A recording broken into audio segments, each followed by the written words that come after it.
Olá, irmãos, graça e paz. Abre comigo sua Bíblia em Efésios, capítulo 6, verso 1 e verso 2. Nós estamos pensando sobre a família cristã. Hoje é o nosso último encontro e hoje nós vamos falar sobre a relação tão importante, tão necessária entre pais e filhos.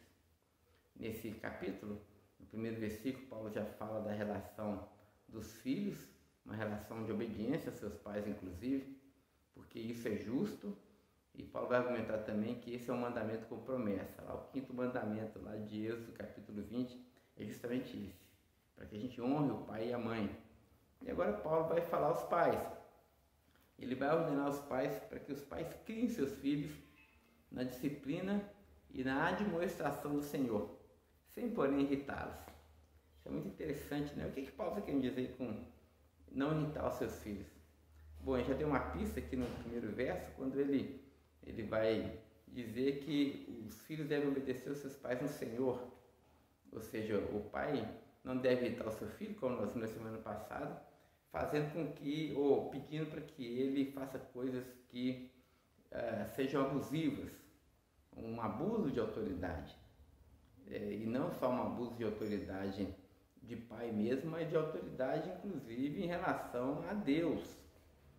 Porque o pai não pode pedir, por exemplo, ao filho que abandone a fé cristã. O pai não pode pedir ao filho uma tarefa que para o filho é difícil demais de ser realizada, não é? Então, quando Paulo está dizendo para que o pai não deve irritar o filho, é justamente remetendo àquele espírito de sujeição mútua que nós estamos aprendendo lá no capítulo 5, né, quando Paulo fala que uma vida cheia de espírito é uma vida de sujeição mútua, ou seja, os pais agora têm que entender que essa nova sociedade, fundada a partir da morte e da ressurreição de Cristo, ela não está fundada a partir do espírito de subjugação mútua. Portanto, o pai não é mais o pater potesta, não é mais o pai todo-poderoso, aquele que manda qualquer tipo de ordem, os filhos têm que obedecer na marra, não. O espírito do evangelho é o espírito de sujeição mútua. Portanto, o pai deve pedir aos seus filhos, fazer pedido aos seus filhos, ordenar inclusive aos seus filhos, mas no Senhor. Então, quando o pai foge dessa regra, ele irrita o seu filho, ele provoca a ira ao seu filho. Mas é mais do que isso, esse contexto também nos dá aqui uma outra possibilidade de a gente entender essa ideia de não irritar os filhos. E aqui eu pedi uma carona ao Dr. John Stott. Stott vai dizer que o pai irrita o seu filho quando ele pede alguma coisa que ele mesmo não faz. Aquela velha máxima, né? Faça o que eu estou mandando, mas não faça o que eu faço. Ou seja, quando o pai irrita o filho, irrita quando ele pede, por exemplo, olha, você não deve mentir, mas o pai é um mentiroso inveterado. Ou então você tem que ser responsável, tem que estudar, tem que fazer as coisas certas, mas o pai não para no emprego, é um irresponsável, não cumpre os seus compromissos. Ou seja, o maior ensino é o exemplo, não é essa máxima aí dos batistas? Então, se o pai de fato quer criar o seu filho, ele precisa primeiro dar o exemplo, porque o filho fica irritado quando ele vê o pai fazendo uma coisa e mandando outra. Isso desperta uma raiva, inclusive uma revolta. Às vezes você vê muito filho revoltado e não sabe por quê, justamente por isso, né? Porque eles percebem que o certo é ir pelo caminho A. E os pais até falam para ele ir por lá, mas os pais estão indo pelo caminho B e pelo caminho C. Então, papai e mamãe, vivam aquilo que vocês estão pedindo para que seus filhos façam. Eles vão ler mais a sua vida do que aquilo que você disse. Paulo vai dizer, então, não irrite seus filhos, porém crie-os na disciplina e na administração do Senhor. Vamos tentar esmiuçar esse texto aqui. A primeira parte diz, nós devemos criar os nossos filhos. E isso, no primeiro século, era algo normal, era algo comum. Os pais criavam de fato seus filhos. Os filhos, até depois de casados, ficavam ali na casa dos pais. Mas não é tão óbvio para nós hoje, não. Hoje, papai e mamãe têm um filho. E tem porque é um projeto de vida, não é? Tem muita gente, irmãos, tendo filho por motivos errados, né? Uns não têm filhos por motivos errados, porque eles não querem que os filhos os atrapalhem, porque eles querem ser felizes. Então, se o filho entrar nessa equação, os filhos vão desbaratar tudo, então o filho é um estorvo, o filho é despesa. Eu encontrei com um rapaz que ele fez as contas de quanto que um filho custa até a faculdade, e ele chegou no número perto de R$1 milhão. Aí ele falou, olha, por esse motivo eu não vou ter filho. Tem muita gente deixando de ter filho por vários motivos, né? Acho que a gente tem que ter os motivos certos para ter os nossos filhos. Mas tem outras pessoas também que estão tendo filhos por motivos errados, inclusive. Porque querem ter filhos para que os filhos cumpram aquela parte do projeto de vida e de felicidade que eles idealizaram para si. Então os filhos são apenas mais uma coisa. Mas quando o filho nasce, ele percebe que a coisa não é bem assim. Filho demanda tempo, filho demanda esforço, filho demanda tanta coisa, e aí a gente começa a perceber que não se encaixa dentro do nosso projeto de felicidade, porque ele não vem de fábrica de forma que a gente consiga programá-lo assim, para que ele faça tudo certinho. Filho é filho, filho é ser humano, filho é complexo, é cheio das suas questões. E quando as pessoas às vezes se deparam com isso, não querem mais o filho. E não querem mais criar o filho. Abandonam o filho, aí vai ser criado pelo vovô, pela vovó, vai ser criado pelo maternalzinho, não é assim? E aí é por lá que eles aprendem tanto de coisa. E por quê? O pai abandona porque o filho está atrapalhando seu projeto de felicidade. Não encaixou no projeto de felicidade. Um projeto de felicidade egoísta, inclusive. De ter um corpo sarado, de ter um abdômen bem definido, de ter uma carreira de sucesso, de ter vida social e poder sair todos os dias, todas as noites e fazer o que bem entender.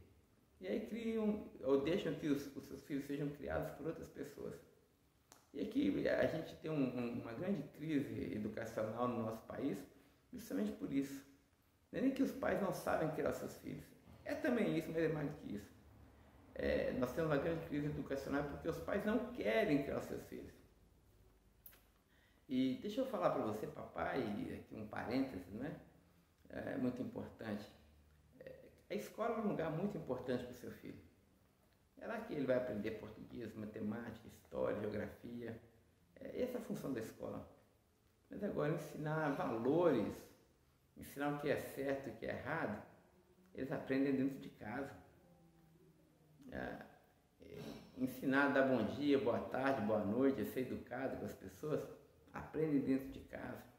A respeitar os mais velhos, isso eles não aprendem na escola, pode até aprender, mas prioritariamente, primazmente, eles devem aprender isso dentro de casa. As virtudes do reino de Deus, os valores do reino de Deus, você não pode delegar isso para o seu pastor ou para o líder de jovens. Pastor, líder de jovens, pode até ajudar, mas quem deve ensinar o reino de Deus, as escrituras para o seu filho é você.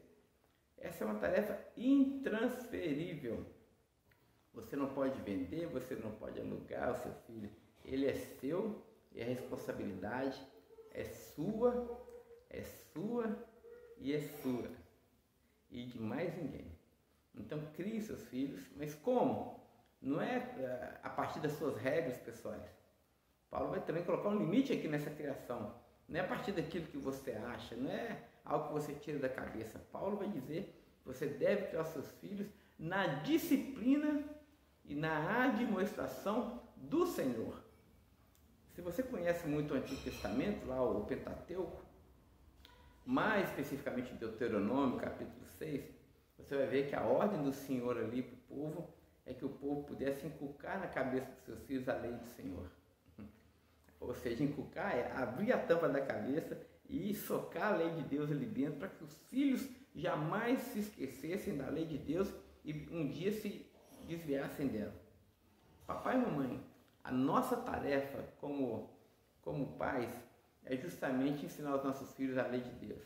É criá-los nessa disciplina e nessa administração do Senhor. Não é a partir dos nossos paradigmas, é a partir do paradigma do próprio Cristo. Porque os nossos filhos é que vai uma lembrança que Paulo sempre está trazendo à tona aqui no capítulo 5 e no capítulo 6.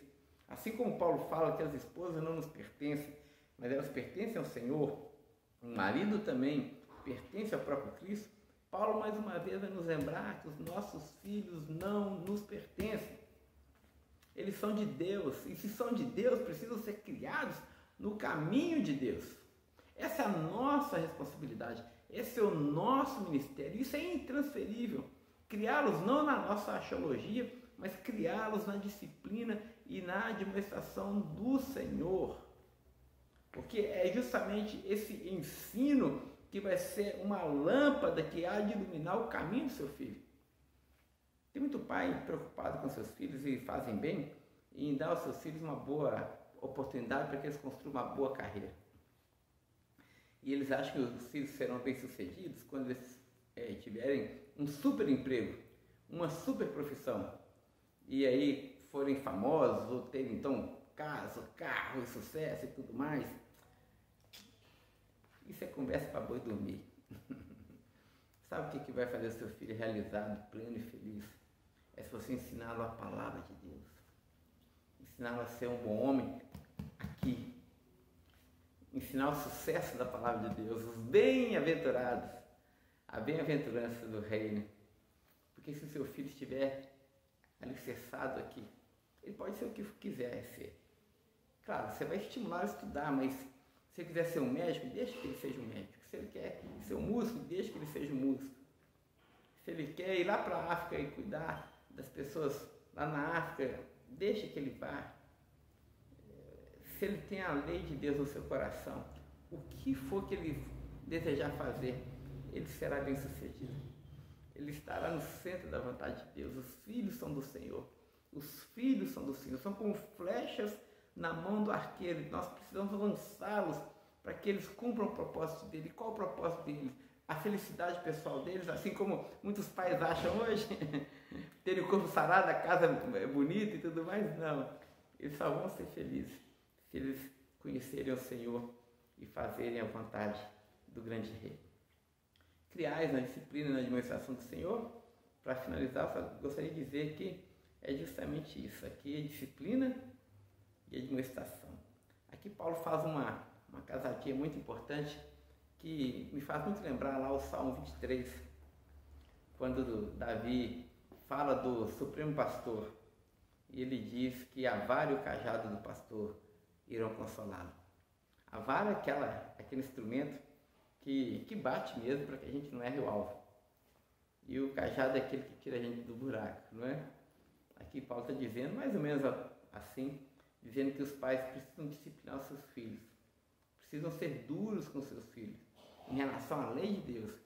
Não podem coadunar com erro, não pode passar a mão na cabeça do filho e falar, não, continue por esse caminho errado que vai dar tudo certo, porque não vai. Então Paulo está dizendo que você precisa disciplinar o seu filho, isso dói, isso machuca, isso no primeiro momento produz tristeza, fere, porque faz sangrar, o pai precisa disso. Tem muito pai que tem um medo enorme de disciplinar o seu filho, achando que seu filho vai deixar de amá-lo. Isso é bobagem. Seu filho não vai deixar de amar você, ou vai ter o amor dele abalado se você não disciplinar. Aí ele vai perder a confiança em você. Mas se você disciplinar, né, com a disciplina do Senhor, ele vai entender o recado. É por isso que a disciplina também não pode ser sozinha. Paulo vai falar disciplina e de administração. Ou seja, a disciplina faz sangrar, mas a administração vem e traz a cura, dizendo, meu filho, você está indo por esse caminho errado. Seu pai quer que você vá por esse caminho certo, a mãe quer que você vá por aqui. Eu sei que você está triste, eu sei que a disciplina foi dura, mas agora, vamos por aqui porque você vai conseguir. Vamos por aqui porque esse é o caminho que conduz à vida. Não se desanime, olha, levanta. Você caiu, eu já caí muitas vezes, mas nós precisamos levantar e precisamos caminhar. Admoestação, ou seja, encorajamento. Os pais precisam encorajar os seus filhos para que eles possam fazer a sua história, para que eles possam bater asa, para que eles possam sair de casa.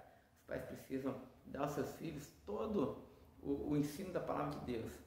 E mesmo quando eles fracassarem, os pais precisam estar lá para discipliná-los, mas também para levantá-los e para que eles continuem no caminho que conduz à vida. Está aqui a nossa tarefa, então, criar os nossos filhos e criá-los na disciplina e na administração do Senhor. Que essa palavra seja realmente a rocha firme sobre a qual os nossos pés vão caminhar com segurança, meus irmãos. Um forte abraço e até a próxima quarta-feira, se o Senhor assim o permitir. Até lá, fique em paz.